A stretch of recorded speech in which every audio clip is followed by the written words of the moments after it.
किस तरह अपने संवैधानिक अधिकारों और आज़ादियों की हिफाजत के लिए हर रोज़ मुश्किलों का सामना करना पड़ रहा है।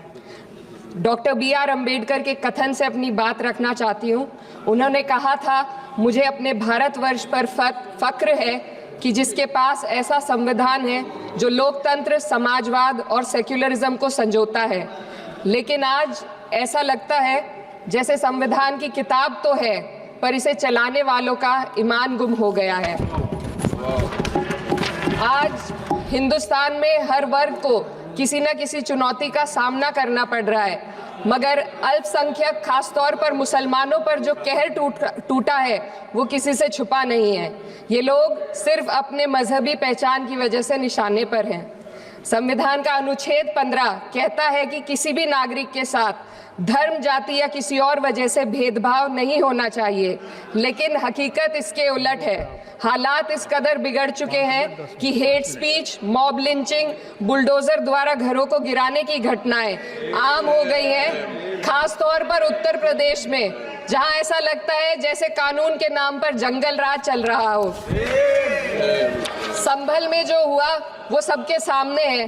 पुलिस के संरक्षण में निर्दोष लोगों की हत्या की गई और सरकार ने चुप्पी साध ली। अल्पसंख्यकों पर हिंसा बढ़ती जा रही है, मगर सत्ता में बैठे लोग या तो आंखें मूंदे हुए हैं या फिर इन घटनाओं को बढ़ावा दे रहे हैं। हद तो तब हो जाती है जब न्यायपालिका की बात भी अनसुनी कर दी जाती है। सुप्रीम कोर्ट ने मॉब लिंचिंग पर 11 सूत्रीय निर्देश जारी किए थे। इसमें साफ कहा गया था कि राज्य सरकारें और पुलिस इस तरह की घटनाओं को रोकने और दोषियों पर सख्त कार्रवाई करने के लिए जिम्मेदार है, लेकिन आज भी इन निर्देशों पर अमल नहीं हो रहा है। हाल ये है कि मॉब लिंचिंग को रोकने की बजाय सत्ता में बैठे लोग आग में घी डालने का काम कर रहे हैं। उनकी जुबान से ऐसी बातें निकलती हैं जो नफरत को और बढ़ावा देती है।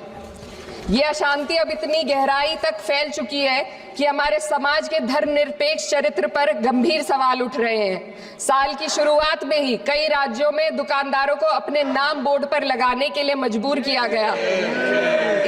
इसे सेहत और सुरक्षा के कानूनों का हिस्सा बताया गया, मगर असल मंशा कुछ और थी। ये कदम खास तौर पर मुसलमान दुकानदारों को निशाना बनाकर उठाया गया ताकि उनकी रोजी रोटी पर चोट की जाए। पिछले हफ्ते मुरादाबाद में एक मुस्लिम डॉक्टर को हिंदू बहुल्य मोहल्ले में घर खरीदने पर विरोध झेलना पड़ा। वजह बताई गई कि इससे मोहल्ले की सामाजिक शांति बिगड़ जाएगी। अब आप ही बताइए, क्या ये वजह सही है, जायज है?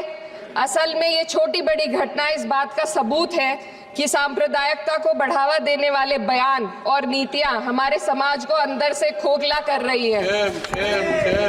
उत्तर प्रदेश में यति नरसिंहानंद ने बेहद घटिया बयान दिया, लेकिन सरकार इन बयानों पर कोई कार्रवाई नहीं कर रही।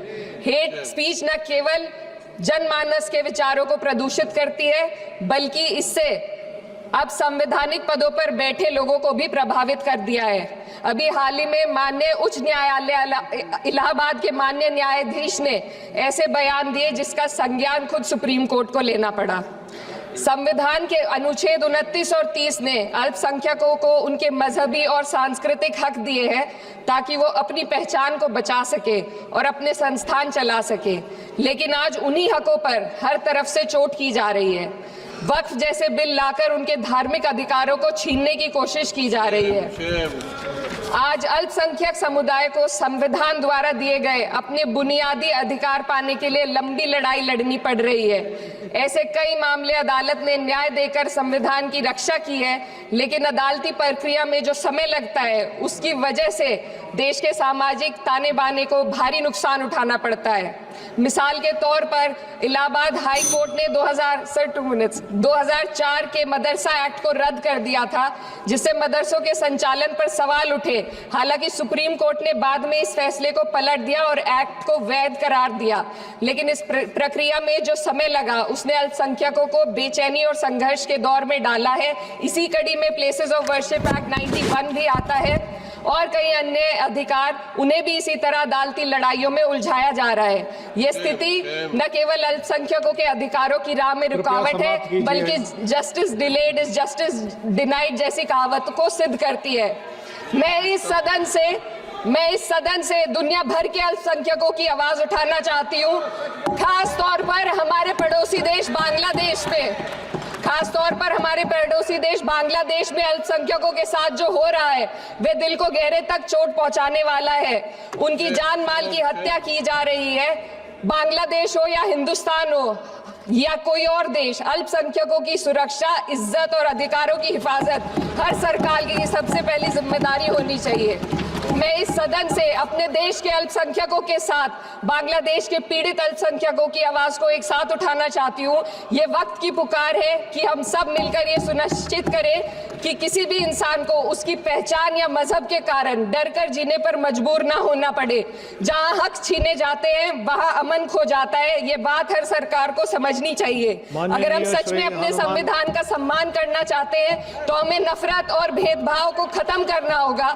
हमें ये दिखाना होगा कि ये मुल्क हर वर्ग, हर जाति, हर धर्म और हर समुदाय का है, और जब तक ऐसा नहीं होगा तब तक संविधान की आत्मा सिसकती रहेगी।